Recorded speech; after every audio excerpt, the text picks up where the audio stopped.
शुरू करें आगे। कल मैंने लास्ट लेक्चर में मैंने क्वेश्चन नंबर 1 और 2 ही करवाया था खाली।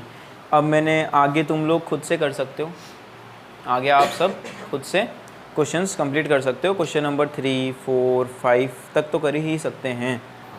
अगर किसी को नहीं आता तो एक बार देख लो, छोटा सा सिर्फ क्या बोलते हैं उसे, थोड़ा सा हिंट दे देता हूँ मैं, ठीक है। थोड़ा सा हिंट फटाफट से ले लेते हैं। क्वेश्चन नंबर 3 ये कहता है कि साइन ए बराबर में 3/4 है, ठीक है। साइन ए इक्वल टू 3/4, ठीक है। अब क्या करना है यहाँ पे, पहले लाल बट्टा कक्का से चेक कर लो कि 3/4 किसकी वैल्यू है, लंब की है, कर्ण की है, आधार की है। पहले ये चेक कर लेते हैं हम, ठीक है। साइन थीटा यहीं आता है, लंब बटे कर्ण। इसका मतलब ये किसकी वैल्यूज़ हैं, लंब बटे कर्ण की है। एक 90 डिग्री का कोण बनेगा, 90 डिग्री का समकोण त्रिभुज बनेगा एक, जिसमें एक कोण 90 डिग्री का होगा। यहाँ पे कह रहा है ए, इसका मतलब थीटा किस पे है, ए पे। तो ए तो यहाँ नहीं हो सकता, यहाँ होगा ए, फिर नाम दे दो बी सी। आप ज़रूरी नहीं ए के बाद में कोई सा भी नाम दे सकते हो, कोई प्रॉब्लम नहीं आएगी। ये थीटा है, ऐसा समझ लो। लंब बटे कर्ण, लंब कौन होगा, थीटा के सामने वाला लंब होगा, तो ये होगा 3। और कर्ण कौन है, ये कर्ण हमेशा 90 डिग्री के सामने वाला ही होता है। मतलब ये देखो, ये 90 डिग्री के बिल्कुल सामने है, तो ये कर्ण होगा, यानी hypotenuse. Perpendicular upon hypotenuse, perpendicular ये हो गया, हाइपोटेनियस क्या हो गई, ये 4। अब क्या करेंगे हम, इसके अंदर पाइथागोरस का फॉर्मूला लगाएंगे। पाइथागोरस का फॉर्मूला लगाने के बाद में इसको फाइंड कर लेंगे। जब ये फाइंड कर लेंगे तो सीधी सी बात है, फिर हम ये भी फाइंड कर सकते हैं, cos A और एक tan A। ए पे ये थीटा, तो थीटा बदलने की भी ज़रूरत नहीं है। cos A की वैल्यू क्या होती है, ये cos थीटा होता है, तो आधार बट्टा कर्ण लगाएंगे, यानी आधार फाइंड कर ही चुके होंगे हम पाइथागोरस से पहले। तो पहले पाइथागोरस से क्या करना है, हमें आधार निकाल लेना है, यानी कि बेस निकाल लेना है। उसके बाद में इस फॉर्मूले से cos A की वैल्यू रख देनी है, और फिर इस फॉर्मूले से tan A वाले फॉर्मूले से लंब बटे आधार, लंब बटे आधार, उससे इनकी वापस से वैल्यू रख देनी है, और ये क्वेश्चन हो जाएगा सॉल्व। जिसे भी प्रॉब्लम आए इस क्वेश्चन में वो मुझे कमेंट ना करे, कमेंट में ध्यान नहीं रहता है, क्योंकि आगे की वीडियोस आ जाएंगी तो फिर पीछे का याद नहीं रहेगा। जो भी एंड में देखे और जिसको भी ये पता लगे कि ये क्वेश्चन हमसे नहीं हो रहा है, तो जो ऑफलाइन क्लास में है यहाँ पर, या फिर जो आगे कभी बच्चे ऑफलाइन में आएंगे और वो वापस में प्रीवियस वीडियो देखेंगे, तो वो कोचिंग में आकर डायरेक्टली बता दें कि हमें इस क्वेश्चन में प्रॉब्लम है। और जो ऑनलाइन हमसे जुड़े हुए हैं स्टूडेंट्स, वो क्या करेंगे, ईमेल, ठीक है। और इंस्टाग्राम आईडी में डिस्क्रिप्शन में मिल जाएगी, तो इंस्टाग्राम पे भी आप लोग मुझे कांटेक्ट कर सकते हैं। ये क्वेश्चन कंप्लीट हो जाएगा। उसके बाद में क्वेश्चन नंबर 4 भी उसी तरीके से देखें।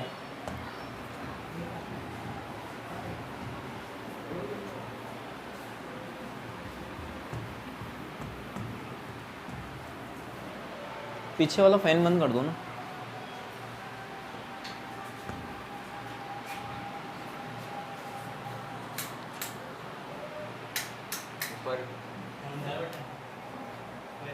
नीचे वाला, ये वाला है, ऊपर वाला, सॉरी।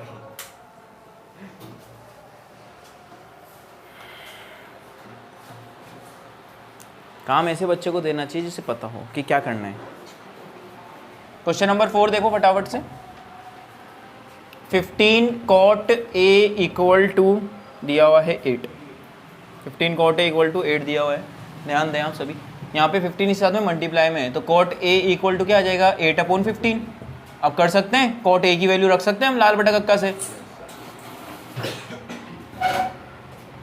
अभी बोलेंगे सर इंग्लिश में तो बताते ही नहीं।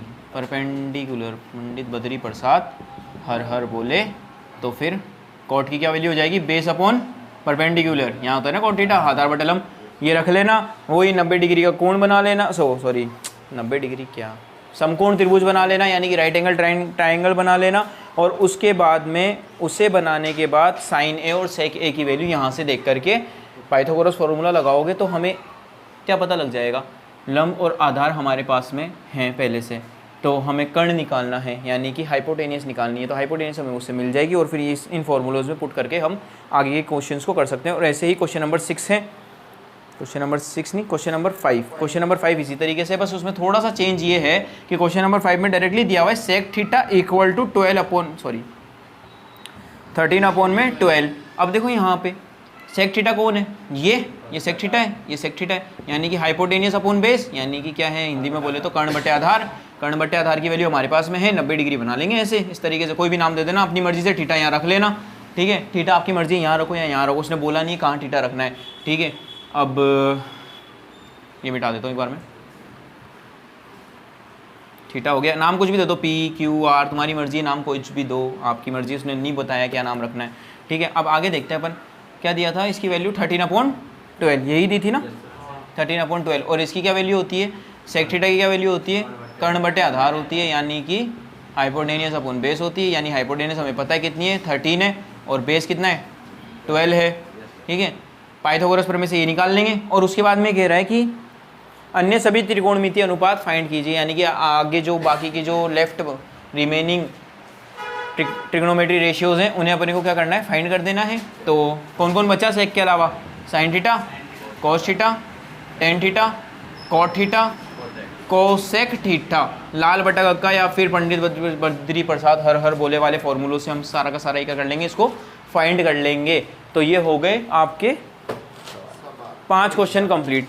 6th क्वेश्चन स्टार्ट, ठीक है।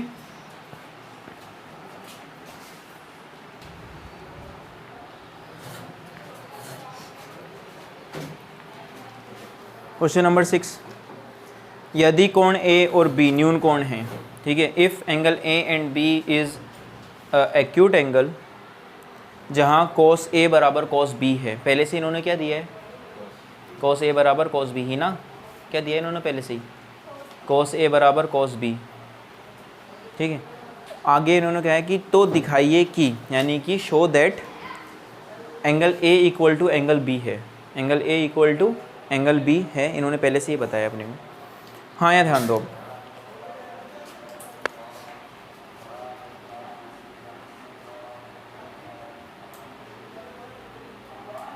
क्वेश्चन नंबर 6 क्या क्या गिवन है हमारे पास में, एंगल ए और एंगल जो बी है वो किससे छोटे हैं, 90 डिग्री से, तभी तो न्यून कोण बनेंगे, तभी बनेंगे ना, मतलब ये एंगल का साइन है, ये एंगल का साइन है, और ये छोटे हैं किससे, 90 डिग्री से छोटे हैं। और इसके अलावा क्या दिया है कि ये गिवन है, और एक बात और है, cos ए बराबर cos बी, ये भी हमें दिया गया है, ये भी हमें दिया गया है। अब क्या करना है आगे कि हमें शो दैट एंगल ए बराबर एंगल बी, एंगल ए बराबर एंगल बी। अब देखो क्या होने वाला है, ये क्वेश्चन को समझने के लिए थोड़ा सब्र पेशेंस रखना, पेन वेन सब नीचे रख देना, किताब भी बंद कर देना, खाली अब बोर्ड पे ध्यान रखना, तभी ये समझ में आएगा, वरना ये समझ में नहीं आएगा, सारा दिमाग से चला जाएगा, ठीक है। यहाँ पे मुझे 2 चीज़ें दिख रही हैं। सबसे पहले cos A equal to cos B, मैं सॉल्यूशन करने जा रहा हूँ, या फिर इसको जो भी आप कहो प्रूफ करने जा रहा हूँ इसको, ये रहा इसका प्रूफ। लेकिन सबसे पहले मैं 2 बातें बता दूँ, मुझे 2 चीज़ें दिख रही, cos ए और cos बी। इसका मतलब थीटा किस पर है, एक ए पर है और एक का बी पर है, तो ये दोनों अलग अलग ट्राइंगल में बनेंगे, एक राइट एंगल ट्राइंगल में, यानी कि एक समकोण त्रिभुज के अंदर में आप एक साथ 2 थीटा नहीं बता सकते हो, एक बार ही बता सकते हो, ठीक है। और बता भी दोगे तो एक साथ प्रूफ नहीं कर पाओगे, एक साथ कभी भी प्रूफ नहीं कर पाओगे, लेकिन 2 में अलग अलग करके प्रूफ कर सकते हैं हम, तो वो ही करते हैं। आ जाओ देखते हैं क्या होता है। ये चैप्टर नंबर 6 जिसने पढ़ा होगा ना, पार्ट नंबर 6 समरूप वाला, वो इसको आसानी से कर सकता है, बिल्कुल आसानी से, ठीक है। लेकिन कोई बात नहीं, यहाँ भी करोगे तो भी समझ में आ जाएगा, कोई दिक्कत नहीं आएगी, इतना कुछ खास नहीं है, इजी है बहुत। यहाँ पे मैं 2 राइट एंगल ट्राइंगल बना लेता हूँ पहले तो, ये लो, एक ये बन गया, एक ये बन गया, एक के अंदर यहाँ पर थीटा है, एक के अंदर यहाँ पर थीटा है, ये 90 डिग्री 90। एक कह रहा है कि ए पर थीटा है, कहाँ कह रहा है, एक क्या कह रहा है, ए पर थीटा है, तो ए पर थीटा आ गया। एक कह रहा है बी के ऊपर थीटा है, आ गया थीटा। अब इनको अलग अलग नाम भी देने पड़ेंगे, ठीक है। मैं क्या नाम दे रहा हूँ, PAQ, एक का नाम हो गया PAQ और एक का नाम हो जाएगा, एक का नाम कुछ भी दे दो तुम्हारी मर्जी, MBN। क्या दे रहा है हमने, क्या दिया है हमने नाम, MB और N। इनके अंदर जो जो सिमिलर होंगे, जो जो सिमिलर होंगे यानी कि इक्वल होंगे, बराबर होंगे, हम उन्हें क्या करेंगे, बराबर बराबर दिखाएंगे और क्या प्रूफ कर देंगे, इन दोनों त्रिभुजों को हम समरूप त्रिभुज प्रूफ कर देंगे। कॉन्ग्रुएंस, कॉन्ग्रुएंस का मीनिंग ये होता है कि भले ही साइज़ में बराबर ना हो दोनों, लेकिन अनुपातों में इक्वल हो, यानी कि रेशियोज़ में क्या हो, इक्वल हो। ठीक है, हाँ, एंगल इक्वल होने चाहिए। जो इनकी साइड्स है ना, ये भुजाएं, साइड्स यानी भुजाएं, वो भले ही अनुपात में बराबर हों, बिल्कुल बिल्कुल अनुपात में बिल्कुल बराबर होनी चाहिए। कैसे, जैसे मान लो ये है 3, ये 4, ये 9। अगर मैं, देखो ये थोड़ा सा समझ लो, एक रिकैप ले लो, एक छोटा सा। ये 3 है, ये 4 है, ये 9 है। ठीक है, ये है मेरे पास में, ये समरूप हैं क्या एक दूसरे के, दोनों, ये दोनों त्रिभुज एक दूसरे के समरूप हैं क्या, बताओ। देखो 3 है, इसमें 2 का भाग लगाओगे तो 3 आ जाएगा, इसमें 2 का भाग लगाओगे तो 4 आ जाएगा, इसमें 2 का भाग लगाओगे तो 5 आ जाएगा। 3 3 4 4, लेकिन यहाँ बराबर नहीं आया, 9 और 5, ये बराबर नहीं आया, तो इसका मतलब ये बराबर अनुपात में है ही नहीं। सबको 2 से ही भाग कर सकते थे, सबको किससे भाग कर सकते थे, 2 से, हाँ या ना, कर सकते थे। तो सबको 2 से भाग कर सकते थे, लेकिन फिर भी क्या नहीं आया, हमारा आंसर नहीं आया। नहीं आने की वजह, क्योंकि अनुपात में बराबर नहीं है। अगर ये 18 होता और फिर मैं इसको 2 से भाग लगाता हूँ, तो इसका मतलब ये बराबर अनुपात में बटे हुए हैं, सबके सब किसमें बटे हुए हैं, बराबर अनुपात में बटे हुए हैं। ठीक है, मान लो ये 12 है, ये 12 है, ठीक है, ये 36 है, ये 9 है, ये 27 है। अब बताओ, अब ये समरूप हैं एक दूसरे के, बराबर अनुपात में बांटो इनको, कोशिश करो बराबर अनुपात में इन्हें बांटने की।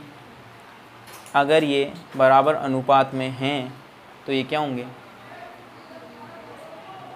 समरूप होंगे त्रिभुज, और बराबर अनुपात में नहीं बटे हुए हैं तो ये क्या होंगे, समरूप नहीं होंगे। कॉन्ग्रुएंस, कॉन्ग्रुएंसी यही है। ठीक है, देखो क्या हो रहा है, 3 का भाग लगाओ, 3 3 9, 3 का भाग लगाओ 12, 3 का भाग लगाओ 9, आगे सब बराबर, 3 3 12 12 9 9, तो ये दोनों, ये सब क्या है, एक दूसरे के समरूप हैं। याद रहे, अनुपात खाली किसके लिए काम आ रहा है, कि अनुपात बराबर, अनुपात में बराबर होने चाहिए, किसके लिए काम आ रहा है, खाली भुजाओं के लिए। एंगल सबके सेम होने चाहिए, एंगल क्या होने चाहिए, सबके सेम होने चाहिए।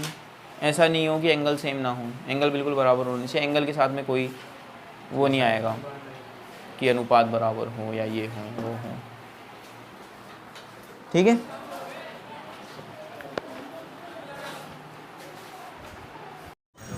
चलो आगे कंटिन्यू करो, बस काम खत्म, काम खत्म मतलब क्वेश्चन कंप्लीट। कैसे, क्या दिया हुआ है, सबसे पहले यहाँ ध्यान दो।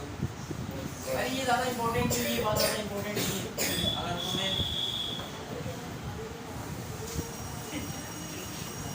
अगर तुम्हें नहीं भी आए लिखना कोई बात नहीं, मतलब ये इतनी इंपॉर्टेंट बात नहीं है।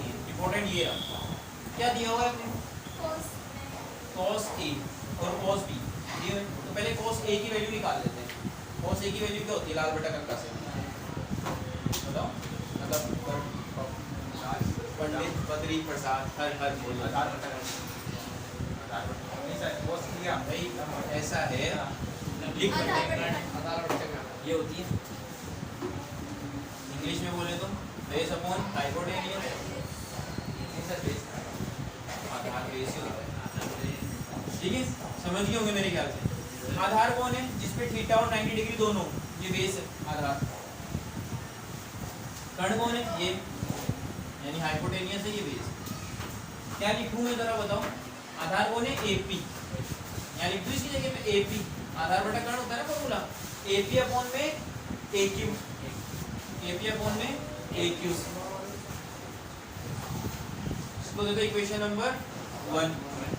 ठीक है, अब cos B की बारी, cos B, ये भी आधार बटा कर्ण ही होगा, B का है, हो रहा आधार कौन हो गया, BM, कर्ण कौन हो गया, ये BL।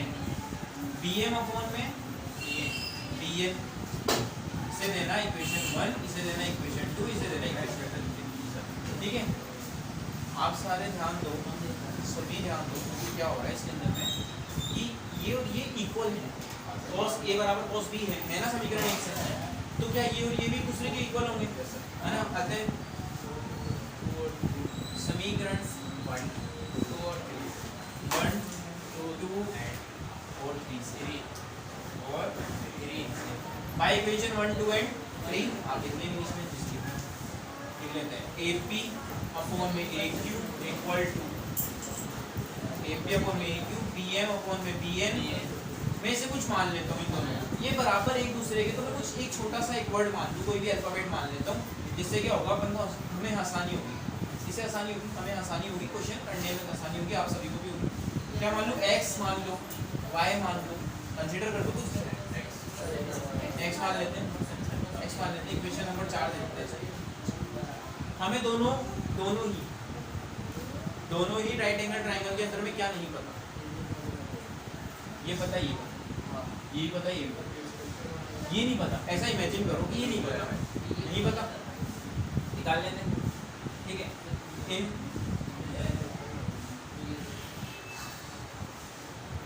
राइट एंगल ट्राइंगल, या फिर अगर हिंदी में लिखना है तो समकोण त्रिभुज PAQ में, जहाँ पर P क्या है, P बराबर 90 डिग्री है, जरूरत है, समझ गए ना। अब ध्यान दो, पाइथागोरस प्रमेय लगा देते हैं, क्या लगा देते हैं, पाइथागोरस थ्योरम, इससे पाइथागोरस थ्योरम, पाइथागोरस प्रमेय या सूत्र क्या होता है, कर्ण स्क्वायर इक्वल टू आधार स्क्वायर प्लस लंब square, hypotenuse square equal to base square plus perpendicular square. ठीक है, ये होता है। तो ये क्या है, AQ कर्ण है, तो AQ का स्क्वायर इक्वल टू AP का स्क्वायर प्लस PQ का स्क्वायर। आगे समझ आया ना, आने की होगा मेरे ख्याल से। अब ध्यान देते हैं,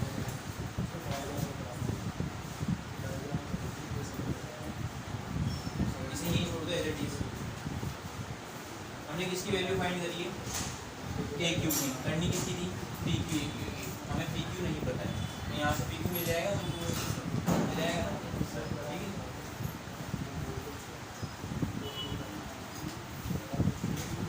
अच्छा इसको आप इधर लिखो, ऐसे भी बहुत फर्क पड़ेगा, लेकिन अभी फिलहाल सिस्टमेटिकली करता है और ठीक है। AQ का स्क्वायर, किसकी वैल्यू चाहिए, PQ।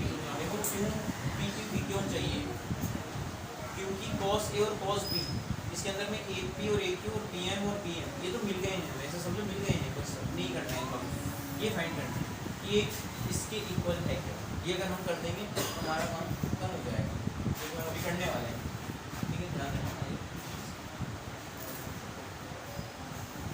और हम इन्हें इक्वल नहीं करेंगे, इन दोनों को इक्वल नहीं करेंगे, हम एक्चुअल में इनके अनुपातों को इक्वल करेंगे, यानी कि इनके अनुपातों को करेंगे इक्वल करके बता देंगे। जैसे कि अभी क्या करा था हमने, आगे बताऊंगा, अभी कौन सी अनुपात नहीं को करना, तब भी हो जाओगे ध्यान दो।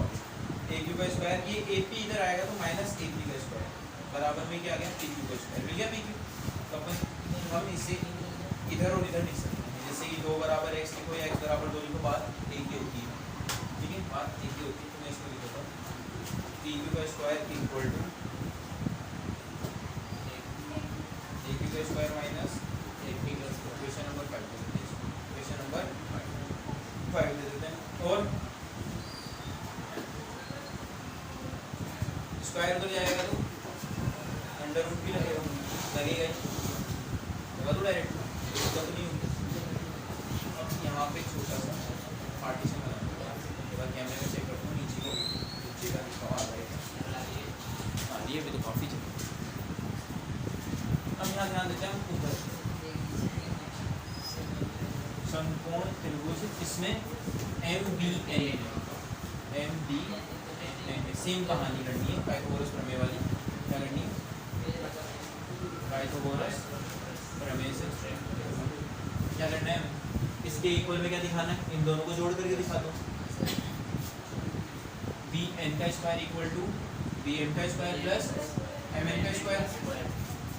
बी एन का स्क्वायर बी एम इधर आ जाएगा minus B M square equal to M N square. इधर और इधर लिख सकता हूँ मैं, तो एम एन बराबर क्या आ जाएगा, बी एन का स्क्वायर माइनस बी एम का स्क्वायर। ठीक है, एन इसका स्क्वायर हो जाएगा तो आ रहा है आपको समझ। इक्वेशन नंबर 6 हो गया। बस अभी सवाल यहाँ खत्म होने वाला है, थोड़ा सा प्रूव कर रहे हैं ना, साइड प्रूव करवा देता हूँ। इक्वेशन 5/6 करना है। इक्वेशन क्या करें हम, 5/6 करने का, या फिर सिर्फ इतना सा लिख देते हैं, समीकरण 4/5 सॉरी 5 और 6 है, 5 और 6। इसके बदले में हम इसको लेकर आएंगे, ठीक है, पी क्यू अपॉन में एम एन बराबर। आप पहले जिनको कराया मैं वही सोच रहा हूँ सर, नाम खाली नाम अलग अलग है, क्वेश्चन बाकी सेम है। अगर कोई और भी किसी पैटर्न से करवाता है तो उससे नाम अलग अलग हो सकते हैं, नाम अपनी मर्जी से देंगे, नाम कुछ भी तो भाई बच्चे अपने घर में हुए, नाम अपन देंगे, हमारी मर्जी को नाम दे लो। पड़ोसी नाम पड़ोसी दे सकते हैं, अगर तुम पड़ोसी को इतना कुछ अच्छा मानते हो तो वो बात अलग है, ये आप रखो जी हमारे बच्चे का नाम कर फिर बात आगे चलते हैं, बच्चे कहाँ से बीच में। पी क्यू अपॉन में M N, P Q upon में एम एन, पी क्यू की क्या वैल्यू है, ये under root A Q square minus A P square, A Q square minus A P square upon B N square minus B M square. अब थोड़ा यहाँ बोल रहे हैं बी एम है, ये फायदा होता है बच्चों के साथ पढ़ने पढ़ाने। अब यहाँ ध्यान दो, थोड़ा सा गौर यहाँ करेंगे, गौर कर लेते हैं। क्या गौर करना है हमें गौर ही करना है यहाँ पर कि समरूप त्रिभुज की कंडीशन बता देते हैं। थोड़ी देर पहले मैं इनको समझा रहा था, रेशियो बराबर होनी चाहिए। क्या होनी चाहिए,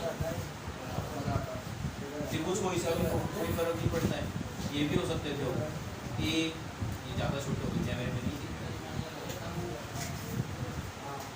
ए B C B Q R. अगर हम ये कहते हैं कि ए, आगे देखो, जब हम समरूप त्रिभुज की कंडीशन बताते हैं, अच्छा जिस भी बच्चे को ये समझ में नहीं आ रहा हो समरूप त्रिभुज में कहाँ से आ गया, तो हम जब चैप्टर नंबर 6 पढ़ाएंगे तो क्लियर हो जाएगा। ठीक है, थोड़ा सा भी याद रखिए। जब ऐसा हो तो हमारी एक कंडीशन हो, हमारी मतलब इसकी कंडीशन होती है, इनकी प्रॉपर्टी है कि ए बी अपॉन में P Q equal to B C upon में Q R equal to A C या फिर सी ए अपॉन में आर बी। ठीक है, ये कंडीशन होती है। हम इसी को क्या करेंगे, सेटिस्फाई करवाएंगे यहाँ पर। अगर हमने ये सेटिस्फाई करवा दिया तो क्या हो जाएगा, तुम दोनों बातें मत करो, अगर हमने ये प्रूव करवा दिया तो क्या हो जाएगा, हमारा क्वेश्चन कंप्लीट हो जाएगा। हमें खाली क्या बताना है, एंगल ए बराबर एंगल बी, क्योंकि समरूप होते ही सारे एंगल भी एक दूसरे के इक्वल हो जाएंगे। ठीक है, आगे होगा समझ में, ये मिटा रहा हूँ मैं, इसी काम का सिर्फ हम यहाँ पे एक लाइन का ध्यान रखना है, क्या इस लाइन का हमें ध्यान रखना है। इस लाइन का क्या ध्यान रखना है, हमें ये ध्यान रखना है, मैं इसे यहाँ लिख देता हूँ थोड़ा सा, इसको थोड़ा सा इंटरचेंज करना है। भले इसको इक्वेशन नंबर 4 बोलना है मत बोलना है, एकदम मानना। यहाँ एपी कौन है, ये इसके नीचे में कौन आनी चाहिए समरूप की कंडीशन के लिए, बी एम आनी चाहिए। यहाँ बी एम है,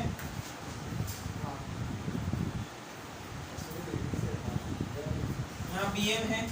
ठीक है, इसे क्या करूँ मैं, इधर ले आऊँ, ये ऊपर है तो नीचे डिवाइड में आ जाएगी, और ये नीचे डिवाइड में तो वहाँ पे ऊपर चली जाएगी, तो ये हो जाएगी ए पी अपॉन में बी एम, ठीक है, equal to A Q upon में B N, A Q upon में बी एन, और बराबर क्या आ रहा है, एक्स बराबर क्या आ रहा है, एक्स को माना है हमने, तो इसको देते हैं इक्वेशन नंबर 4। ये यहाँ पे एडजस्ट कर लेना एंड में, अभी मैंने इसलिए नहीं समझाई, अभी तो समझाया है, यहाँ एडजस्ट कर लेना इसको।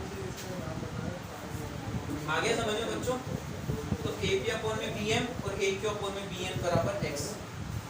चलो जी आगे चलते हैं, आगे ध्यान देते हैं। यहाँ खाली इससे सॉल्व कर लेते हैं। देखो A Q square minus A P square, A P निकालूँ यहाँ से बच्चों, एक बार और गौर करो, इसे छुपा लूँ मैं, इसके बराबर ये है, इसके बराबर भी ये है और ये दोनों एक दूसरे के बराबर है। इसका मतलब ए पी अपॉन में बी एम किसके बराबर होगा, एक्स के बराबर होगा। यहाँ लिख लो एक बार छोटा सा मैं समझाने के लिए कि ए पी अपॉन में बी एम किसके बराबर है, एक्स के। तो ए पी इधर ही है, एक्स यहाँ पर है, बी एम उधर जाएगा, ये डिवाइड में पड़ा उधर किस में जाएगा, मल्टीप्लाई होने के लिए, यानी कि ये क्या आ जाएगा, बी एम एक्स आ जाएगा ना। एक्स एक अलग वैल्यू है, बी एम एक अलग वैल्यू है, ठीक है। चलो ठीक है, ए क्यू का स्क्वायर और ए पी का स्क्वायर, मैं लिख रहा हूँ ए क्यू का स्क्वायर, ठीक है, माइनस कुछ गलत कर रहा है इधर माइनस का निशान लगा, उधर जाता तो माइनस का। नहीं वो अपॉन में होता है। अगर यहाँ से इधर ट्रांसफर कर रहा हूँ तो अब सीधा सीधा जा रहा है ना, तो माइनस प्लस का साइन होगा, लेकिन अभी अपॉन में है, नीचे से ऊपर जा रहा है, ऊपर से नीचे आ रहा है, सीधा सीधा नीचे आ रहा है, सीधा सीधा जाएगा तो माइनस प्लस होगा। वो मैं बाद में ए क्यू का स्क्वायर आ गया, माइनस का माइनस, ए पी का स्क्वायर करना है। इसका मतलब ए पी पे स्क्वायर करेंगे तो इस पे भी स्क्वायर और इस पे भी स्क्वायर आएगा, तो ये क्या हो जाएगा, बी एम का स्क्वायर और ये एक्स का स्क्वायर मल्टीप्लाई में है एक दूसरे के, क्या है, मल्टीप्लाई में अपॉन में बी एन का स्क्वायर, बी एन का स्क्वायर क्या है, बी एन ये रहा, तो इसको एज इट इज रहने बी एन का स्क्वायर माइनस का माइनस। यहाँ ध्यान दो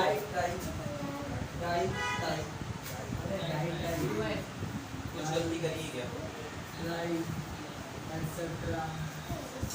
इसको गलती करी होगी, हाँ गलती कुछ नहीं करी है।